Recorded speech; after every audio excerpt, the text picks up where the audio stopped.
Përshëndetje të nderuar shikues, po ndiqni edicion në lajmeve të orës 12 në Radio Televisionin e Kosovës. Korrupsioni është një kërcënim serioz jo vetëm për Kosovën, por për të gjitha vendet në zhvillim, ka thënë presidenti Hashim Thaçi.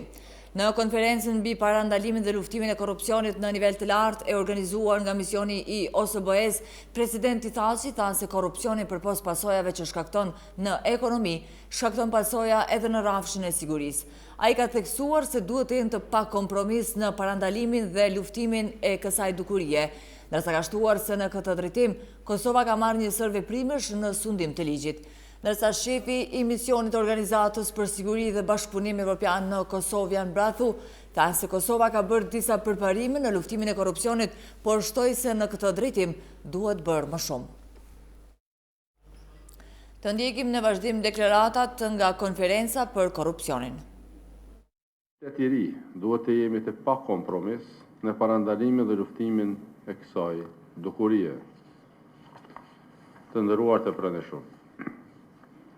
Sundimi i ligjit dhe qeverisja mirë e prije për të luftuar dukurit negative në këtë rrafsh edhe korrupsionin e të gjitha niveleve e ushqen rritjen ekonomike dhe rregullojnë mirëqenien e qytetarëve.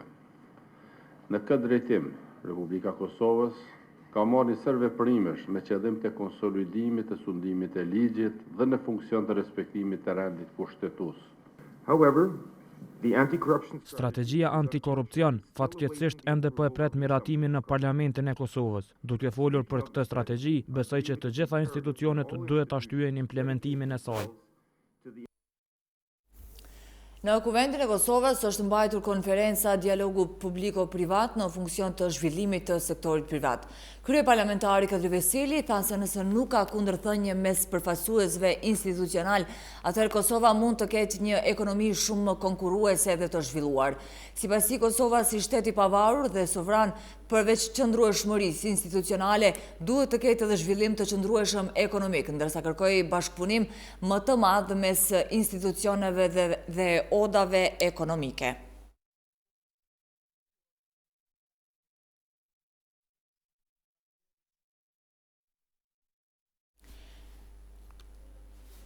Të nderuar shikues,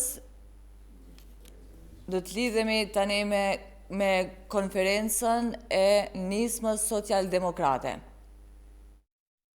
Që t'i keni edhe në shkruar, dhe ku sqaron se si duhet jetë kandidati, çfarë kushte duhet plotësoj kandidati, dhe ju do të shihni këtu që kërkesa për të emëruar një kandidat i drejtorit të nismës socialdemokrate, pra në emër të grupit parlamentar të nismës. Dhe këtu kam konfirmimin nga zoti Besim Kajtazi që ata e kanë marrë nominimin e kandidatit që është Eshtrevishi, cilin e ka bërë nisma socialdemokrate. Pra, në dhjetor të vitit 2018, presidenti ka dërguar përmes zyrës tij ftesë grupeve parlamentare që janë aktualisht në kuvend, pra PDK, LDK, nisma, PSD, vetëvendosje, shumë rrallë, pra 6 grupe parlamentare. Dhe nga ai moment ne kemi prit që konform shkresave zyrtare, kërkesës për të nominuar një kandidat dhe nominimit nga ana jonë, kemi prit që presidenti të ftojë një kandidat nga nisma. Nuk kemi marrë shkresë se ka anuluar një gjë të tillë. Nuk kemi marrë shkresë, nuk është ftuar kandidati i emëruar sipas kërkesës tij, dhe tani presim që ai, ashtu siç i ka bërë shkresat, zyra e tij, brenda afatit të caktuar, para se të bëj dekretimin e antarit të KSS-s, të dekretoj edhe antarin e nismës socialdemokrate, ose të na njoftoj se ka heqë dorë nga procedura për të emëruar nga një kandidat, nga një antar për çdo grup parlamentar. Pra, ai ka për detyrë që një procedurë të nisur me shkrim ta përfundoj gjithashtu me shkrim.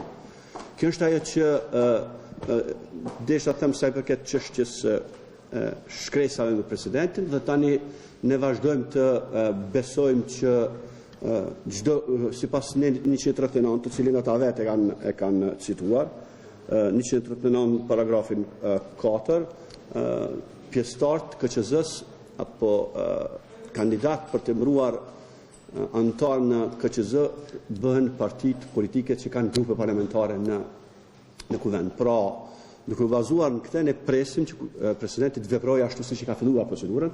Për procedura tjera, siç e dini ju, kuvendi ka mbajt një debat parlamentar rreth kësaj dhe partitë parlamentare kanë qenë të ndara, përderisa partitë e opozitës mendojnë që duhet zbatohet formula 222, partitë, siç e dini, të koalicionit dhe PSD konsiderojnë që interpretimi drejt i kushtetutës është që çdo grup parlamentar i përfaqësuar në kuvend duhet përfaqësohet në KQZ, sidomos kur kemi të bëjmë me faktin që 3 grupe parlamentare kanë qenë pjesë e një koalicioni, pra PDK, AK dhe Nisma kanë qenë pjesë e një koalicioni dhe askush më nuk mund ta përfaqësoj panin veç e veç. Pra, unë nuk di kujt ja ka drejtuar presidenti kërkesën për të emëruar 2 pani. Kush është pani tash, shtrohet pyetja. Në kuvend ju e dini pan nuk ekziston më. Kemi PDK, AK dhe Nisma. Dhe kërkesën që e ka bënë me të partive politike. Tash ai do të sqaroj publikun dhe neve partive politike të panit se kush jep mandat atij kërkesën që e ka bërë në emër të PDK-s, përgjigjen kandidatin që ka dërguar PDK-ja ta shndrojnë pan. Ku din presidenti kush është pani? Nëse në kuvend nuk ka pan, kujt ja ka dërguar kërkesën për të emëruar në emër të panit? Unë nuk di, nuk kemi njohuri. Presim që ai të sqaroj partitë politike dhe publikun se kush është pani për presidentin. Nëse ai mendon që pani është PDK-ja, unë i them që pani nuk është PDK-ja. Edhe nuk është as AK-ja pani, nuk është as Nisma, sepse pan më nuk ka. Nga momenti kur 3 partitë politike kanë vendosur që të formojnë grupe të veçanta parlamentare, çdo relacion pas atij momenti me organet kushtetuese, me parlamentin, me qeverinë, me çdo relacion, çdo raport e mbajmë veç e veç, nuk e mbajmë të trijat në emër të nuk e mban askush në emër të 3 grupimeve parlamentare. Prandaj konsiderojmë që ashtu siç ka filluar kërkesën që e ka bërë në emër të partive dhe grupeve parlamentare duhet vazhdoj. Ose të na njoftoj me shkrim se cilat janë arsyet që ai ka heqë dorë nga kjo dhe të na tregoj, sidomos e ka për detyrë të na sqaroj se cila është adresa e panit, ku e ka dërguar atë adresë, atë kërkesë, në cilin adresë, cilit person, kush përfaqëson panin për president. Unë kaq kisha sa për fillim, pastaj nga pyetjet që do të keni, do të mund të sqarohemi më tej. Unë kështu se i pari ka pasur 11, kërkoj do të jem korrekt, po.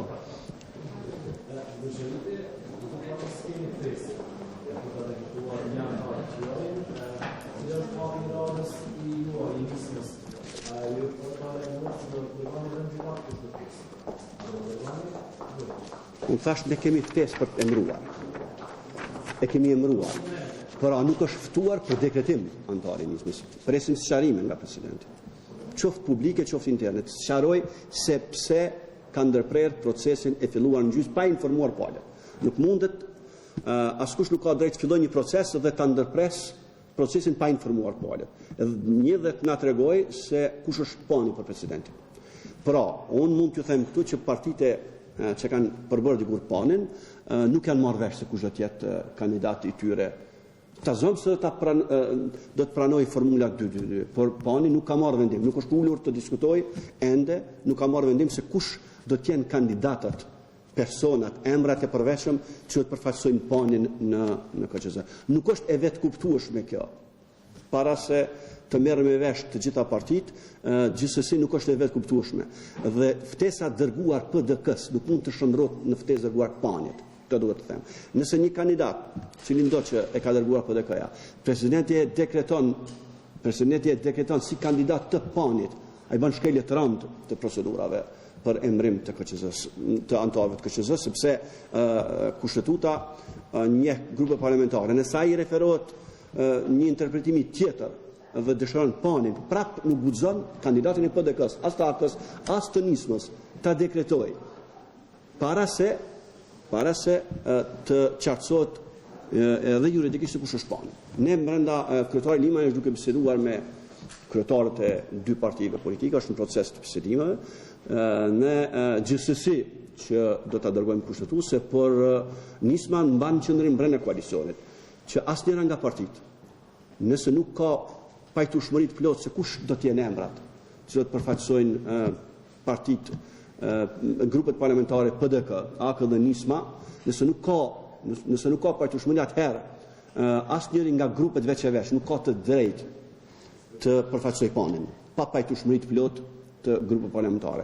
Në pozicioni jonë është nëse presidenti ngul këmbë dhe është nënshtruar, ka pranuar të nënshtrohet presionit të seancës jashtëzakonshme nga dy partitë politike që pranojnë interpretimin e tyre për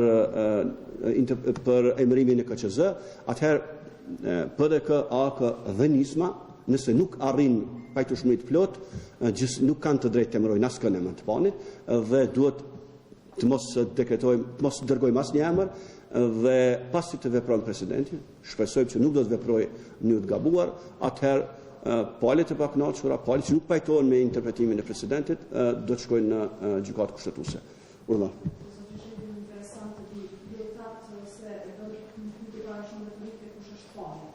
Interesant të di për fundet që ndonë për partitë politike, që ndonë kështë nga KQZ-ja. A i keni marrë ju si nisma këto fundet direkt në gjëllëllarin kuaj për shambu, apo ato ka shku fillimisht për mes PDK, duke ditë se barë si listës planit ka qenë kryetari PDK-s ka Videseri. A është shpëndar për mes nga veshës kryetari, apo është në mënyrë automatike të grupet parlamentare? Kjo është çështje, e kuptoj idenë. Nderuar shikues, kemi ndjekur kështu edhe konferencën e drejt për drejt nga Bilal Sherifi, nga Nisma Socialdemokrate, në lidhje me mos përfaqësimin e kësaj partie në KQZ. E ne vazhdojmë me informacione të tjera. Kosova nuk do të diskutoj për kufi dhe territore dhe se dialogu i udhëhequr nga BE do duhej të çonte në një marrëveshje me Serbinë për fshirnjojën e Kosovës, ka deklaruar kryeministri Ramush Haradinaj. Në një intervistë publikuar në gazetat Die Press, Stuttgarter Zeitung dhe Tageblatt, Haradinaj ka thënë se hapja çështjes së kufive nuk do të destabilizonte vetëm Kosovën, por gjithë rajonin.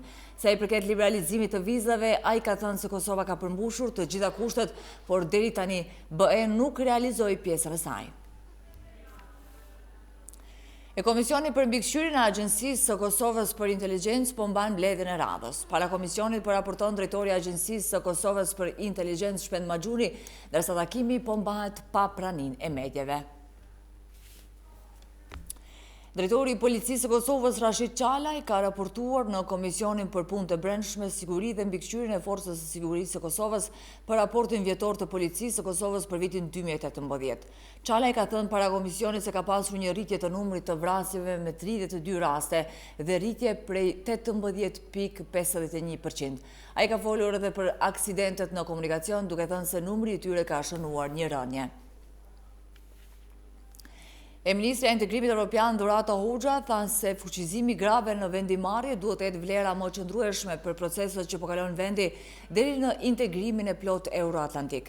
Këto komente Hoxha i bëri në tryezën fuqizimi grave në vendimarrje, organizuar nga rrjeti i grave të Business Forum Prizren, ku u diskutua për të arriturat dhe sfidat e grave në kuadër të proceseve që po kalon vendi. Barazia gjinore, shtoi ministre, është vlerë thelbësore e demokracisë, andaj gratë në vendimarrje janë pjesë e të arriturave të çdo shteti demokratik. Tutje, tha ajo, gratë janë shtyllë e shtëpisë dhe e shtetit.